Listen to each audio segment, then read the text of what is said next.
जय माता दी दोस्तों, स्वागत है आप सभी का एक बार फिर से। माँ भगवती की कृपा आप व आपके परिवार पर सदा सर्वदा बनी रहे। दोस्तों, यदि आप अपनी लाइफ में नया कुछ सीखना चाहते हैं तो चैनल को सब्सक्राइब जरूर करिएगा। दोस्तों, करवा चौथ की तैयारी जोरों से चल रही है। हमारी बहनें जमकर खरीदारी भी कर रही होंगी। वहीं पूजा के लिए मिट्टी का करवा, छलनी और कांस के तृण का होना बेहद जरूरी होता है। लेकिन इन चीजों का क्या महत्व है और ये पूजा में क्यों आवश्यक है, ये बहुत कम लोग ही जानते हैं। इसके साथ ही करवा चौथ में 16 श्रृंगार का भी विशेष महत्व है। उनमें से एक है मेहंदी। तो इस करवा चौथ पर आप मेहंदी कहाँ बैठकर लगाएं, ये जानना भी बहुत जरूरी होता है।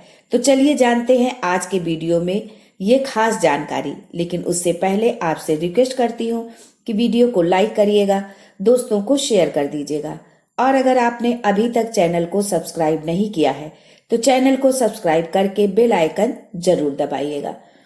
दोस्तों, करवा चौथ के दिन महिलाएं प्रातः 4 बजे से उठकर पहले स्नान करती हैं, फिर भगवान की पूजा करती हैं। इसके बाद रात में जब चंद्रमा उदय होता है तब उनको अर्घ देकर व्रत का पालन करती हैं।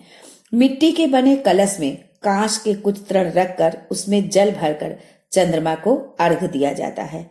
मान्यता है कि कांस के तृण से संबंधित जल शीघ्र से शीघ्र देवताओं तक पहुंचता है, इसलिए कांस के तृण करवा चौथ में होना जरूरी होता है। अब जानते हैं कि पति को छलनी से क्यों देखते हैं। इस छलनी से व्रती महिलाएं चंद्रमा के दर्शन करती हैं। छलनी इसलिए क्योंकि स्पष्ट रूप से चंद्रमा को हम लोगों को दर्शन नहीं करना चाहिए, किसी न किसी की आड़ लेकर ही चंद्रमा के दर्शन करना चाहिए। वहीं इस छलनी से अपने पति के मुख दर्शन व्रती महिलाएं करती हैं और प्रार्थना करती हैं कि जैसे छलनी में सैकड़ों छेद हैं, वैसे ही उन छिद्रों के बीच से पति को देखने पर उनकी उम्र भी सैकड़ों वर्ष की हो। मिट्टी के करवा में जल भरकर चंद्रमा को अर्घ दिया जाता है और पति अपने पत्नी को जलपान कराकर उसके व्रत को परिपूर्ण करता है। पुराणों में भी इसका उल्लेख मिलता है। करवा चौथ का व्रत पुराणों में करक चतुर्थी के नाम से प्रचलित है। करवा चतुर्थी के दिन महिलाएं निराहार रहकर के अन्न और जल का त्याग करके पति की लंबी आयु की कामना के लिए इस व्रत को करती हैं।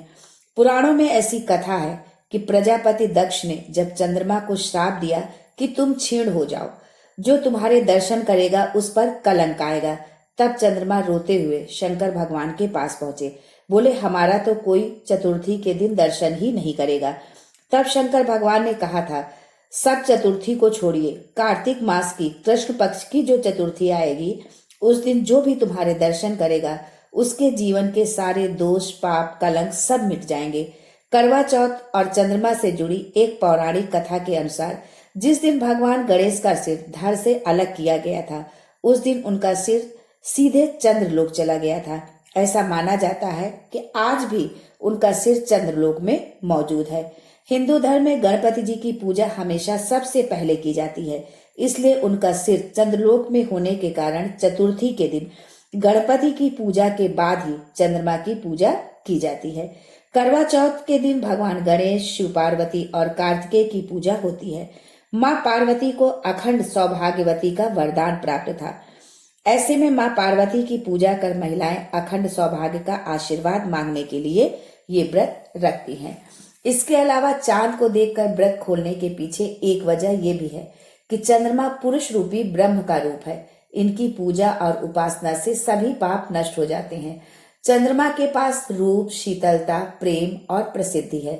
उन्हें लंबी आयु का वरदान मिला है। ऐसे में महिलाएं चंद्रमा की पूजा कर ये सभी गुण अपने पति में समाहित करने की प्रार्थना करती हैं। दोस्तों, किसी भी सुहाग की पूजा में 16 श्रृंगार का अपना अलग ही एक महत्व होता है। मेहंदी भी उन 16 श्रृंगार में से एक है।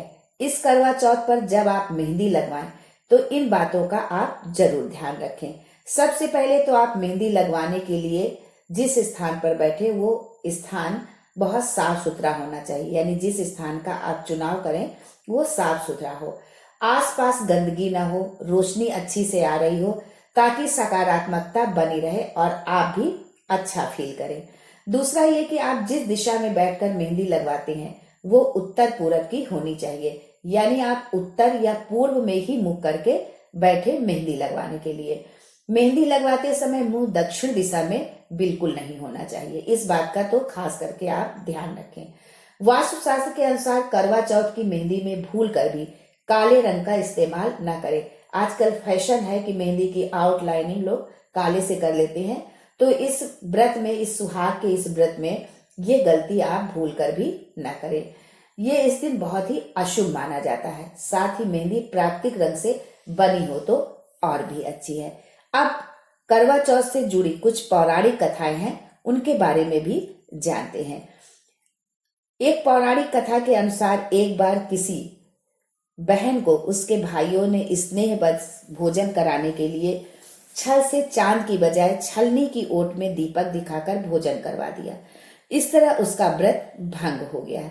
इसके पश्चात उसने पूरे साल चतुर्थी का व्रत किया और जब पुनः करवा चौथ आई तो उसने विधि पूर्वक व्रत किया और उसे सौभाग्य की प्राप्ति हुई। उसके हाथ में छलनी लेकर चांद के दर्शन किए थे, इसलिए हाथ में छलनी लेकर चांद को देखा जाता है।